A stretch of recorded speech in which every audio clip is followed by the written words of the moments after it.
Snow Treasure by Marie McSwigan, Chapter 30. Peter was dry and warm in Uncle Victor's cabin. The coast of Norway was somewhere out in the blackness. The Atlantic rolled and the Clean Pearson pitched, and Peter was jounced up and down with the wash of the waves. Ahead lay America. So Peter was going to America. He was going to see New York and go to Pittsburgh with Jan Lasek and then travel to Minnesota, where his uncle was a professor in St. Olaf's College in Northfield. Uncle Victor could arrange it, he said. You can be admitted as a minor in my custody. Our minister in Washington will do that much for us. He'll be only too glad to do something in return for all this gold.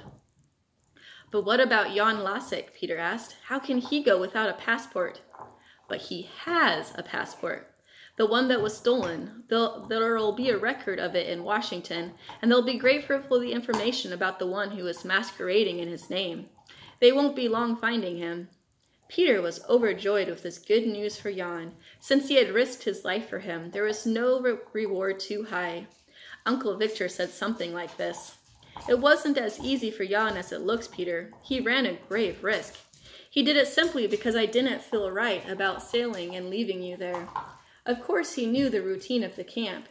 He knew that at supper hour the barracks would be deserted, except for the mess hall, and he knew about the side door in the sentry. But he was still in danger of being caught himself. If one little thing had gone wrong, he would have been caught. He had his uniform, too, Peter mused. One German uniform looks pretty much like another. Then a thought struck him. But how did he get the key to open the cell door, he wanted to know. The keys are kept on a panel in the guard room. The room was empty while the guard was at mess. All Jan had to do was to slip in and take the key marked Das Gefängnis. His uncle went on. All that part was easy. The only hard part was getting him to the barrack without his being seen on the way there, for he was being looked for everywhere. So we didn't dare have him go by foot from the Snake to the beach and barracks. It was Rolls who solved it for us, his uncle went on. He suggested that, since the roads were being watched, we make a landing by water. The Clean was pretty well covered by camouflage, so she could be moved to the mouth of the Snake, where it meets the big fjord. We were lucky it was a bad night. The rain and mist shortens the day. When it got dark, Rolls and Hans Terp and Steen lowered the lifeboat and rowed him right up to the fishing pier. But they couldn't wait for him because it was too dangerous. They had to get back to the cover of the Clean. That's why you had to swim so far. But how did Jan get past the sentries into the barracks? Just the way you got out. He waited for one to come up, turn, and start back. The minute his back was turned, he stepped inside the door. It isn't bolted till it taps, and Jan knew that. The sentry was there to guard the very door, but there are ways to get past sentries if you can think of those ways. Wasn't Jan afraid he'd be caught when he got inside the barracks? Of course, terribly, but he had to risk it. He did it for me? For you, and because I'd said I'd take him to America, he got you out. We heard the soldiers marching in the hallway. Were they going to get me? Whether they were or not, you and Jan would have been in a pretty tight place if you'd run into them. Peter fell back in the bunk. So I'm to go to America. But what about Mother and Lovisa and Bunny?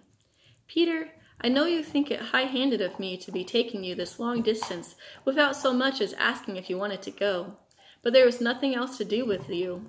I couldn't go all the way across the Atlantic Ocean without knowing what would become of you. And when I got you on board, there was nothing to do with you but to take you along. We daren't turn back with all this gold. Oh, Uncle Victor, it isn't that. Only what? Well, when Father left, he said I was the man of the family and was to look after the others. Peter, don't worry about your mother's not being able to look out for herself and for her children. And although I'm sorry to have to tell you this, your father may soon be home. The British have withdrawn their forces from much of the coast. Our army is putting up a magnificent defense, but it's only a question of time until it can no longer hold out. Then the order will come to cease firing. Peter thought about the night his father had gone away, the night of the first blackout, and of all the things that had happened since. It's a shame, Peter, for you to be leaving without so much as saying goodbye to your family and Helga and Michael and Per Garson and the others. But your mother was glad when I told her what we were going to try to do. You know she had gone to the Holmes to warn them that the missing Nazi might be in their barn. When Lavisa got to the farm with the news of what happened to you, she strapped on her skis and took the back trail through the woods to the snake. Take him to America by all means, she said. I want him to grow up in a country where people are free. She asked to have you promise that you will always remember you come of liberty-loving people who think freedom is a greater heritage than gold. There was a clatter of steps in the companionway. Rolls came into the cabin. Submarine off starboard, he said. Uncle Victor jumped to his feet in alarm. Then he saw the sheepish grin on Roll's face. But it's a British sub, he spoke lamely. The Clinning's doing 5 knots in the sea, he added. She ought to ride well, Uncle Victor answers. She's got a cargo of gold for ballast. The flag of Norway was draped above the map on the bulkhead. Into the cabin came the notes of a cornet. It's my old horn. I lent it to the Polish boy, Rolls explained.